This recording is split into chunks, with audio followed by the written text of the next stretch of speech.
Hi there. My name is Mike Wilbur, and I am the creator and host of the Modern Multifamily podcast. First of all, I want to say thank you for considering us for a Webby Award. I'd like to highlight in this 2022 highlight reel 9 of my favorite conversations from last year that hit on 3 topics that we talked about the most: mentorship, founder stories, and all things leasing. Embarking on the mission of bringing inspiration and innovation to multifamily, I hope you enjoy, and thanks again for considering. Obviously, everybody needs to know your own product, but I have learned that knowing your competition as well as you know your own product is incredibly crucial. Especially when you are doing a lease up, when you're coming into a brand new market and you're trying to sell this idea, you don't have anything to show. So you need to know not only what you're going to have to offer and why somebody should want to live at your community, but you need to know why they're going to want to live there over a competitor community. You want to know, what about your floor plans stick out. And the only way to do that is to really dive in to the market. So knowing your market like the back of your hand, knowing the area you're in, knowing why you're coming there is so crucial, and you don't realize it, but it flows into conversation so easily when you're touring. And there's just such a difference between a leasing agent or manager, anybody in the leasing office that is speaking with somebody with that kind of knowledge versus your information you can go onto the website and obtain. We are in the job of finding people homes. Social media is important. Events are important. Outreach is important. Nothing is more important than following up with your leads and your prospects and helping people find apartments. So thoroughly understanding the product so that you can deliver to these people exactly what they're looking for is literally the most essential thing. And it's funny because it sounds so basic when you're shaking your head, but it's like the last thing that we do. Over the weekend, I had somebody reach out to me on LinkedIn, and she's a leasing specialist in North Carolina, and she asked me if we could get together and kind of just talk about some industry trends and things like that, and if I could give her any advice as she starts this new lease up. And that was one of the things we talked about was follow-up. And we were talking specifically about these properties that are under development that have these fancy websites, and it's like, find out more, and you put in your email and your name and you don't hear back. And it's just such a missed opportunity. Like, why even have a field for prospects to fill in their information if you're not going to do them the basic courtesy of following up? I think the best thing you can do is shop comps, especially in my new role. I've kind of learned the value of that, of just getting your foot in the door of the community and just seeing what they have available. Like if someone's always talking about they want a basketball court, like one of our comps has that. And I'm like, oh, that's so cool. Like, what do we have that we can push that they don't have? And I think it's so important with product knowledge as well. It's just knowing, do they have a dog park? If this community is huge on dogs, where are you taking your dog when we have one right across the street that you can just easily take no matter what side of the building you're on? And I think just getting in the doors and understanding what their leasing presentation looks like versus yours is so vital. And I think just being able to know, like if you have ceiling fans, if someone mentions that's a make or break, you're like, look at this ceiling fan, look at this, we have another one over here. And just pushing that so the residents are able, or prospects are able to see what they may be missing out on if they're not living at your community. And I think it's so important also with building those relationships of just being able to go in the community and be like, hey, like I just started, I would love to see your community.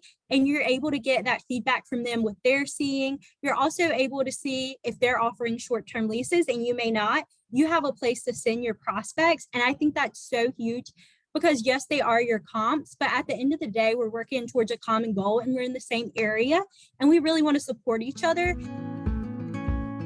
So number one, your product, knowing, I like to teach people to go deep. Like I want you saying things that your competition is not saying, right? Go shop that competition. And I want you to know, how large your refrigerator is because your competition is not going to know. I want you to know how many dishes you can fit in your dishwasher. I want you to know how many hangers and pairs of shoes, I want say things. So when they go to the competition and say, well, how big is that refrigerator?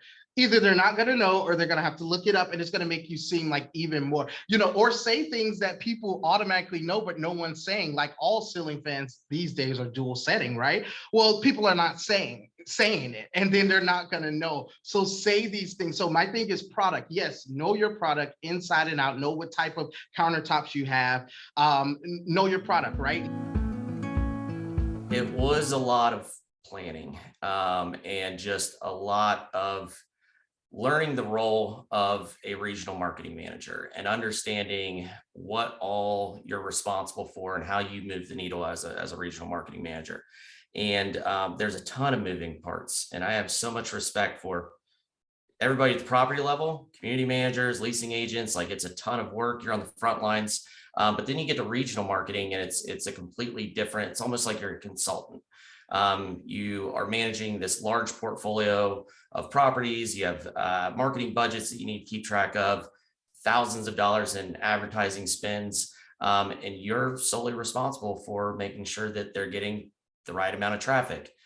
You're getting them leased up so that sales can, step in and close them. But it was a lot of preparation and understanding all the different facets, not only marketing, but the operations side, the finance side. And when I really started to get comfortable with me making that leap of faith was when I started to study budgets. So I was studying, written a lot of budgets, a lot of marketing budgets, been involved in a lot of operational budgets too, but I just got hundreds and hundreds of budgets together across all the properties, and was looking at where there's opportunities. So advertising typically tends to be one of the largest budgets in a marketing budget. Marketing software has pretty good budgets. So I studied that, and then after I learned that there was a lot of opportunity in the digital marketing space because we worked with a lot of vendors, that's when I was like, you know what, I'm gonna make this leap of faith because the timing was right.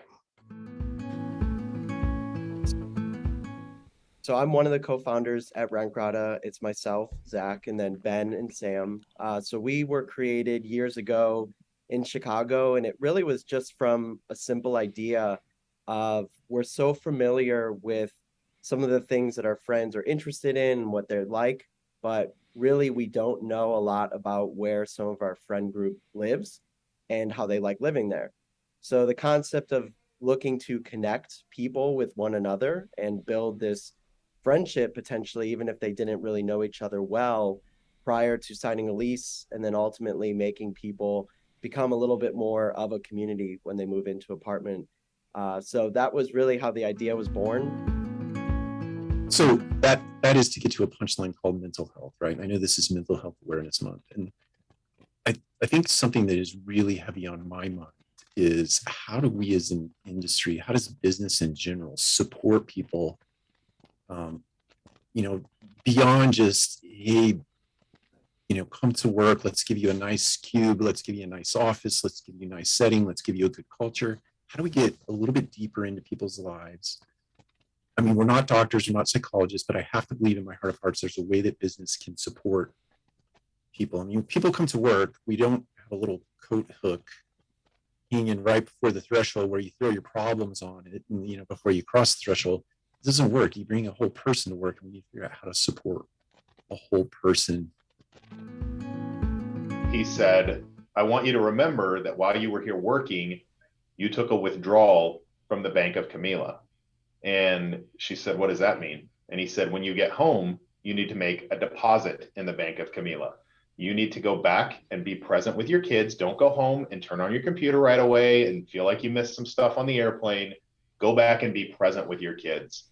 And so for me, and for any other professional out there who spends time on the road, who has a busy job, a busy lifestyle, make the time that you're with your family worth it by focusing on them, being a part of their lives, because we're all doing this work thing for them, right? And that's a wrap for 2022. We'll end with some amazing words from Georgiana W. Oliver from Tour 24, and we'll see you next year. we have the foundation in 2022, and 2023 is absolutely going to be a year of explosive growth, and we're ready for it.